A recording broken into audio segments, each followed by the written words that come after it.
अच्छा, बहुत सारे लोग ये पूछते हैं कि ईरान से इंडिया का जो ट्रेड है वो बहुत सारी मात्रा में हो रहा है और बहुत समय से हो रहा है। ईरान पे तो सैंक्शन लगे हुए हैं और कई सालों से सैंक्शन लगे हुए हैं, तो फिर इंडिया कैसे ट्रेड कर पा रहा है? तो दोस्तों आज मैं आपको एक पूरा गेम समझाता हूं कि इंडिया का ट्रेड ईरान के साथ किस तरह से चलता है। देखो, इंडिया एक बहुत ही स्ट्रांग कंट्री है आज के टाइम में, और इंडिया किसी की शर्तों पर डिपेंड होकर काम करने वाला कंट्री नहीं है।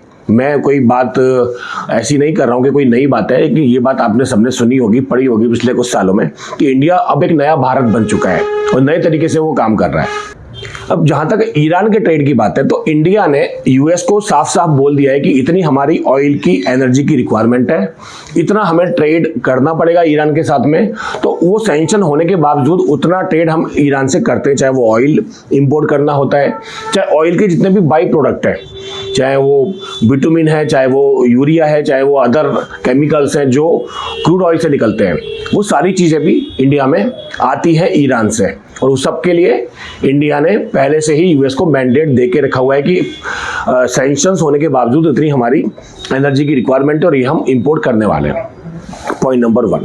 पॉइंट नंबर 2, इंडिया ईरान से बहुत सारी चीज़ें इंपोर्ट भी करता है और एक्सपोर्ट भी करता है, तो वो बार्टर हो जाता है। पहला मैंने आपको बताया कि यूएस को इंडिया ने मैंडेट दे के रखा हुआ है कि हमारी जो एनर्जी की रिक्वायरमेंट है वो हम इंपोर्ट करने वाले हैं और ये सारी चीज़ें हम इंपोर्ट ईरान से करने वाले हैं, ये रिक्वायरमेंट के हिसाब से। तो वहाँ पे हम किसी भी सैंक्शन को लेके हमें कोई प्रॉब्लम नहीं है। हमारा ईरान से ट्रेड काफ़ी टाइम से चल रहा है। ईरान से इंडिया में आता क्या क्या है? Not only oil product, energy product, ये सब तो आता ही है, एलएनजी, पीएनजी, ये सब ईरान से आता है। इसके अलावा इंडिया में ईरान से बहुत सारा फ्रूट आता है, एप्पल आता है, कीवी आता है, पेयर आता है। इंडिया में ड्राई फ्रूट ईरान से आता है, पिस्ता जितना भी है वो ईरान से आता है।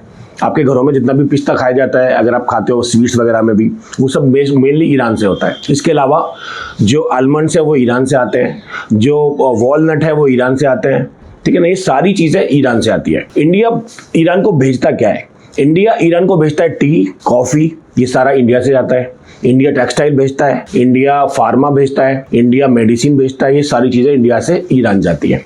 तो ये सारा बार्टर ट्रेड होता है, जो इंडिया बाहर वहाँ पे भेज रहा है और जो इंडिया वहाँ से मंगा रहा है, उसका जो नेट बैलेंस है रुपये में सेटल होता है, वो डॉलर में सेटल होता है। तो ये दूसरा हो गया बार्टर। तीसरा एक बेनिफिट और है ईरान के और इंडिया के बीच में कि आपस में एक ट्रीटी हो रखी है कि जो भी ट्रेड होगा वो हम INR में कर सकते हैं, रियाल में कर सकते हैं। तो अगर इंडिया को कुछ वहाँ पे भेजना है तो इंडिया पेमेंट INR में ले सकता है।